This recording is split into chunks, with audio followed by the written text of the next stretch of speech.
الإمام الخطيب الشربيني الشافعي رحمه الله تعالى من كتاب مغني المحتاج، أنا شرحت كتاب المنهاج إمام النووي رحمه الله تعالى، أنا سمع ويوم عرفة، فصابوا لازم تجue Arafa ni lini, na tangu hapo zamani yazingatiwa moja kwa moja kwamba Arafa ni mwezi 9 au Arafa ni siku watakayosimama mahujaji pale Arafa, hata iwe mwezi 10. Wanawachuoni wanasema nini? Siku hii itaitwa hii ni siku ya Arafa kwa kuwa mujarradi tu ni mwezi 9 Dhulhijja, au itaitwa Arafa kwa sababu ya kisimamo cha mahujaji pale Arafa, hata kama ni mwezi 10, hata kama ni mwezi 8. Wanawachuoni wanasema nini?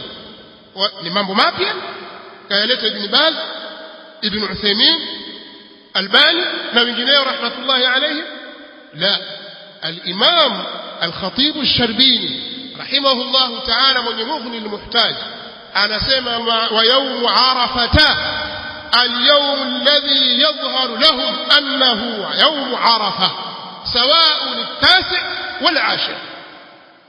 Na siku ya Arafa ni ile siku ambayo itawadhihirikia wao kwamba hiyo ni Arafa, ni mamoja ni siku ya 9 au siku ya 10.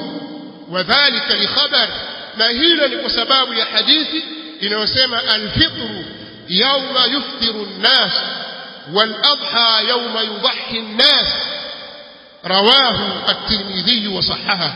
Al-Imam al-Khatib anasema, na hiyo ni kwa sababu ya habari inayosema kufungua siku ya fitri ni ile siku watakayofungua watu, na siku ya kuchinja ni ile siku watakayochinja watu. Hadithi hii kaipokea Tirmidhi na akaisahihisha, lakini anasema wa fi riwayatin lishafi'i, na katika riwaya nyingine ya al-Imam Shafi'i imetajwa katika ya Imam Shafi'i, kadhalika al-Imam al-Baihaqi katika as-Sunan al-Kubra ameitaja riwaya hii, anasema kwamba Mtume sallallahu alaihi wasallam anasema wa arafatu yawmu yu'arrifuna fihi, na Arafa ni ile siku ambayo wao watasimama Arafa. Siku watu watakaosimama Arafa ndio itaitwa siku ya Arafa.